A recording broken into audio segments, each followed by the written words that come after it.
مامتا۔ امریکہ پلٹ پڑھا لکھا جوان ایک ہفتے سے مسلسل میرے پاس ایک ہی مطالبہ لے کر آ رہا تھا۔ شدید مصروفیت کی وجہ سے مختلف بہانوں سے اس کو ٹال رہا تھا۔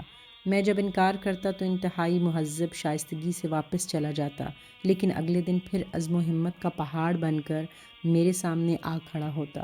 ادھر ادھر کی باتیں کرنے کے بعد پھر اصرار کرتا، سر آپ میرے ساتھ میرے گھر چلیں گے، میں نے آپ کو اپنے گھر لے کر جانا ہے۔ سر میری بوڑھی ماں شدید بیمار ہے، بڑھاپے اور مختلف بیماریوں نے ان کو بستر پر لٹا دیا ہے۔ وہ اپنی مرضی سے حرکت اور کھا پی بھی نہیں سکتی۔ اگر وہ یہاں آ سکتی تو میں ضرور ان کو لے کر آپ کے پاس آ جاتا۔ سر آپ میری اور میری بوڑھی والدہ کی مجبوری کو سمجھیں اور میرے ساتھ میرے گھر چلیں۔ میری بہن اس کے ساتھ ہے، وہ بھی خوش ہو جائیں گی۔ میں چھٹی پر واپس آیا ہوں، میں ڈاکٹروں ہسپتالوں کے چکر لگا کر ہمت ہار کر اب آپ کے پاس آ رہا ہوں۔ مجھے امید ہے میری والدہ ٹھیک ہو جائیں گی، پلیز آپ میرے ساتھ چلیں۔ وہ ہر بار ایسی ہی باتیں کرتا، لیکن آج التجا بھرے لہجے میں بولا، سر آج اب تھوڑا وقت نکال کر خدا را میری بات سن لیں، پھر آپ ہی فیصلہ کریے گا کہ آپ کو میرے ساتھ جانا ہے کہ نہیں۔ میں آج کے بعد پھر کبھی آپ کو مجبور نہیں کروں گا، لیکن میری بات تو سن لیں۔ لہٰذا میں جوان کے ساتھ بیٹھ گیا اور اس کو کھل کر بولنے کا موقع دیا تو بولتا چلا گیا اور مجھے حیرتوں اور ندامت کے سمندر میں غرق کرتا گیا۔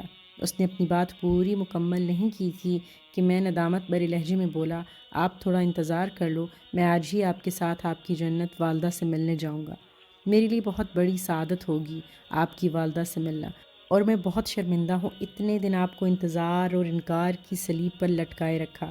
میرے ہاں کرنے پر جوان تشکر آمیز لہجے میں شکریہ ادا کرتے ہوئے بیٹھ گیا کہ آپ فری ہو جائیں، پھر میں آپ کو اپنی عظیم والدہ صاحبہ کے پاس لے کر جاؤں گا۔ میرے جسم کا رواں رواں عرق ندامت سے لرزاں تھا کہ میں کھٹور بن کر اتنے دن کیوں انکار کرتا رہا۔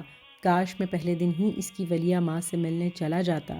پھر میں فارغ ہو کر اس جوان کی گاڑی میں بیٹھ کر اس کی والدہ سے ملنے اس کے گھر کی طرف جانے لگے تو جوان نے میرا شکریہ ادا کرتے ہوئے پھر اپنی عظیم ماں کی عزم و ہمت کی داستان شروع کر دی کہ سر میں آج امریکہ میں بڑی فرم میں اعلیٰ درجے کی جاب کر رہا ہوں۔ میں نے فائنانس میں MBA کیا ہوا ہے، میری بہن ڈاکٹر ہے اور تیسرا بھائی دبئی میں بینکر ہے۔ ہم تینوں اعلیٰ تعلیم یافتہ ہیں۔ سر میں آپ کو پہلے بھی بتا چکا ہوں کہ میری ماں پیدائشی گونگی بہری ہیں، وہ نہ بول سکتی ہیں نہ ہی کچھ سن سکتی ہیں۔ حیران کن دوسری بات یہ ہے کہ میرے والد صاحب جو اس دنیا میں نہیں رہے وہ بھی پیدائشی گونگے بہرے تھے۔ دونوں جب جوان ہوئے تو دونوں کو اپنے پیدائشی نقص کی وجہ سے رشتوں کے معاملے میں دھتکار دیا گیا، کیونکہ گونگے بہرے ہونے کی وجہ سے دونوں سے کوئی بھی رشتہ کرنے کو تیار نہ تھا۔ پھر اچانک میرے والد کا رشتہ میری والدہ کے لیے آیا۔ والد صاحب گونگے بہرے تھے لیکن کمال کے درزی تھے، کپڑے سینے کے ہنر میں یکتا تھے، جس کی وجہ سے اچھا خاصا کما لیتے تھے۔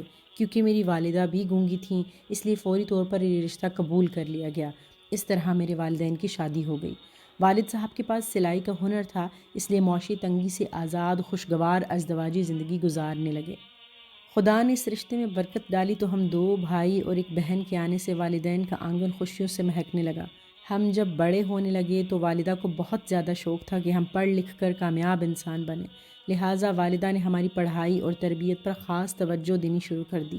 محلے میں پرائیویٹ اسکول میں ہمیں داخل کرا دیا۔ اسکول کی پرنسپل کو جب پتہ چلا میرے والد صاحب درزی ہیں تو انہوں نے بھی والد صاحب سے اپنے اور اپنے خاوند کے کپڑے سلوانے شروع کر دیے۔ والدہ کو اپنے بچوں کی تعلیم کا اتنا شوق اور جنون تھا کہ پرنسپل صاحبہ سے کپڑوں کی سلائی کے پیسے نہیں لیتی تھیں اور فیس باقاعدگی سے ادا کرتی تھیں۔ اشاروں میں پرنسپل صاحبہ سے ایک ہی بات کرتیں کہ میرے بچوں کو اعلیٰ تعلیم کے لیے تیار کریں۔ اس طرح والدہ کے بعد وہ پرنسپل صاحب ہماری نگران بن گئیں۔ اب یہ دونوں خواتین ہماری تعلیم پر بھرپور توجہ دینے لگیں۔ پرنسپل صاحبہ نے میری والدہ کو بہن بنا لیا تھا۔ والدہ صاحبہ دن رات ایک ایک کر کے ہمیں پڑھنے پر مجبور کرتی۔ پرنسپل صاحبہ ہماری ماں کو اشاروں میں بتاتی کہ بچے ٹھیک جا رہے ہیں یا کمزور ہیں۔ پرنسپل صاحبہ کی یہ رہنمائی ہمارے بہت کام آئی۔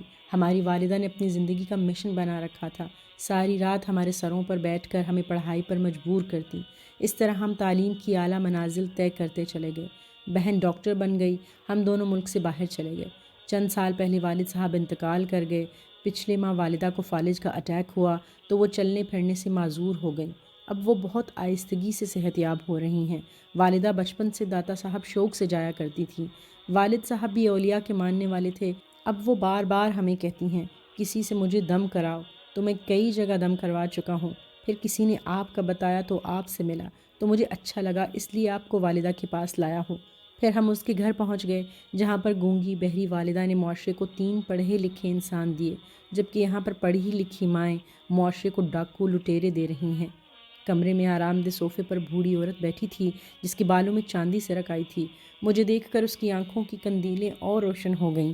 ایک طرف بیٹی، دوسری طرف بیٹا بیٹھ کر ماں کو میرے بارے میں اشاروں کی زبان میں بتانے لگے۔ تینوں اشاروں سے باتیں کر رہے تھے۔ جب مجھ گنہگار کے بارے میں بیٹے نے بتایا کہ میں نیک بزرگ ہوں تو ہاتھ کو پیشانی پر لے جا کر سلام کرنے کی کوشش کی تو میرا من اجالے سے بھر گیا۔ میں عظیم ترین ماں کو دیکھ رہا تھا جس نے معذوری کے باوجود علم کے نور کو اولاد میں منتقل کیا۔